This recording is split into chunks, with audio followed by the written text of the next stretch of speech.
Hello and welcome to State Scoop series on the journey to the cloud. I'm Jake Williams here with Dewand Neely. He's the Chief Information Officer for the state of Indiana. Dewand, how are you doing today? I'm good, Jake. How are you? I'm doing well. Good. So Dewand, how is the cloud helping you succeed in achieving your agency's mission?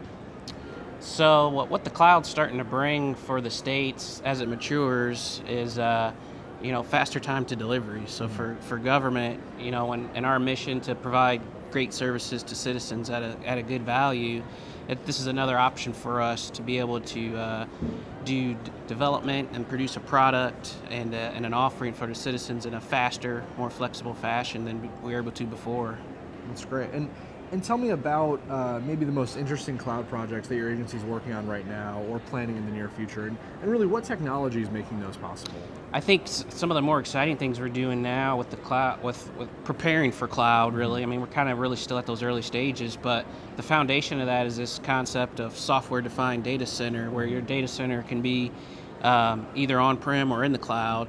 Behind that, the customers don't know where it's at. They just know their application runs. It runs how it's supposed to run. Where it sits, they could care less. So putting the fabric and the foundation around what that looks like, Sure. to create that self-service option and have something come up, servers and infrastructure come up in a faster fashion, but the back end being agnostic to kind of where it fits best. So we're looking at ways to enable that for the state of Indiana.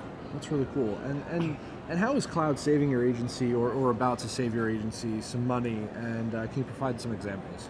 Yeah, and there are some ways we have realized some savings to date already, especially with large workloads that are cyclical, so maybe only once a year. Mm-hmm. That traditional infrastructure days, you had to keep a set of servers there all year long, and you used them just that one time, or you had to rebuild them each time. Whereas now you can move those workloads to a more of a consumption-based model, to where you're only using it you're only paying for just that specific time and not a full year's worth. So some agencies are realizing savings in that manner. I think another area we'll be able to realize savings I see is moving test and development outside of your traditional data center. Sure. Since those workloads are you don't depend on them as much. They're more they're not as fluid. You can really move those to a consumption-based model and save some dollars as well. That's great.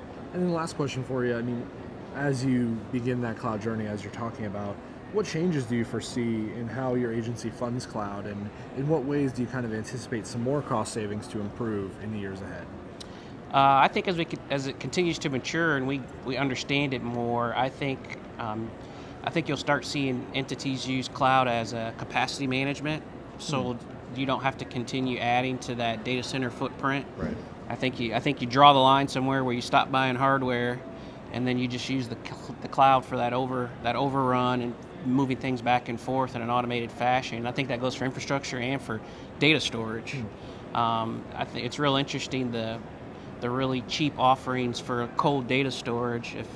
If states can start really putting requirements around how long they keep data and better archiving rules, you could really start to save dollars by moving that data where it needs to go and off those expensive disks. And from the funding piece, I think that's something yet to be determined. I think a lot of states still operate on that whole, you spend a capital expenditure and you write out the depreciation for 3 or 4 years, where we're going to have to shift and really work with our budget offices to figure out how to move more to that OpEx model. And just do the recurring OpEx expenditures and do more pass-throughs to the agencies, not so much a rate. Sure. We'll look forward to hearing more about that as it continues to develop. Dewand, thanks for being with us. Yeah, thank you, Jake. For more about what Dewand Neely is working on in the state of Indiana, check out statescoop.com. Again, this is State Scoop series on the journey to the cloud. I'm Jake Williams, the associate publisher of State Scoop, and this is Dewand Neely, the Chief Information Officer of Indiana. Thanks for watching.